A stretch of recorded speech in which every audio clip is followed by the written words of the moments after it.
Hello friends, और ये आज की ही अपडेट है कि लूना 25 जो कि रसिया के द्वारा मून मिशन साउथ पोल पर भेजा गया था वो अनफॉर्चुनेटली क्रैश हो चुका है। अब 11 अगस्त को लॉन्च हुआ रसिया का लूना 25 को रोसकॉस्मोस जो कि रूस का स्पेस एजेंसी है वो उसे अर्थ से ही कमांड दे रहा था, यानी कि उसे अर्थ से ही कंट्रोल किया जा रहा था, थ्रस्ट इंजन से लेके ऑर्बिट चेंज करने तक। और ये ऑलमोस्ट डेफिनेट था कि 20 या 21 अगस्त को लूना 25 चांद पर लैंड कर जाता, लेकिन 19 अगस्त को लैंडर से कम्युनिकेशन टूट जाने के कारण वो क्रैश लैंड हो गया और इसे रोसकॉस्मोस ने ऑफिशियली कंफर्म भी कर दिया है। सो आइए इसे अच्छे से समझते हैं। ये बात है 19 अगस्त का, जब लूना 25 का जो प्रोग्राम है उसको एक इंपल्स अर्थ से कमांड भेजी गई थी, जिसमें ये था कि उसे प्री लैंडिंग इलिप्टिकल ऑर्बिट में जंप करना था, जो मिनिमम 18 किलोमीटर और मैक्सिमम 100 किलोमीटर के हाइट में था। लेकिन उसी वक्त कुछ कम्युनिकेशन इंटरप्शन हुआ करीब 2:57 पे, और उसके बाद से लगातार कम्युनिकेशन वापस लाने की कोशिश की जा रही थी, लेकिन कम्युनिकेशन अब तक वापस नहीं आया। अब इसे गहराई से एनालाइज करने के बाद ये रिजल्ट निकल कर आया कि due to the deviation of the actual parameters of the impulse from the calculated ones, the device switch to an off design orbit and ceased to exist as a result of collision with the lunar surface. अब basically इसका मतलब ये है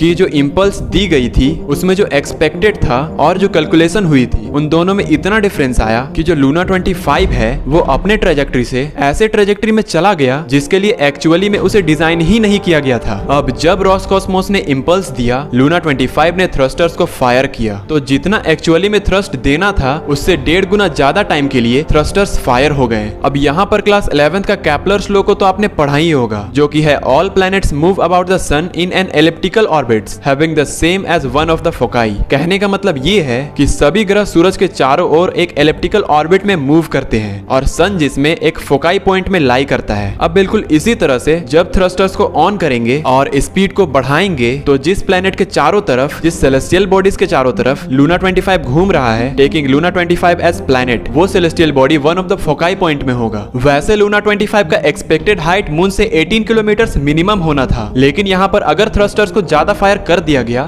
तो क्या होगा? दरअसल यही एक्चुअली में हुआ था। कैलकुलेशंस में मिस्टेक आने के कारण थ्रस्टर्स को 1.5 गुना ज्यादा फायर कर दिया गया और फोकाई डिक्रीज हो गया, जिसके बाद ट्रेजेक्ट्री इतनी छोटी हो गई कि जब लूना 25 घूमकर आगे निकलने की कोशिश कर रहा था तब वो चांद को क्रॉस ही नहीं कर पाया, रादर उसके ट्रेजेक्ट्री के बीच में चेंज आ गया और 18 किलोमीटर की हाइट तक ना ऑर्बिट करके वो सीधा चांद के सतह में जा टकराया और क्रैश लैंड हो गया। अब ये काफी ज्यादा दुख भरी बात है, क्योंकि ये एक बड़ा कदम होने वाला था रसिया की तरफ से करीब 47 ईयर्स के बाद। बट देन ऐसे जो क्रैश लैंडिंग या मिस कैलकुलेशन रिसर्च के फील्ड में, एक्सप्लोरेशंस के फील्ड में होते रहते हैं, और यही तो खास बात है स्पेस साइंस का, जिसमें साइंटिस्ट का मनोबल टूटने के बजाय वो और जिद्दी हो जाते हैं और फिर मिस्टेक्स को ध्यान में रखकर एक नया और बड़ा सक्सेस को हासिल करते हैं। सच लाइक जिस मिस्टेक ने चंद्रयान 2 को फेल कराया था उसे ध्यान में रखकर 23 अगस्त को इंडिया चंद्रयान 3 के जरिए इतिहास रचने वाला है। So that's all for today. जय हिंद।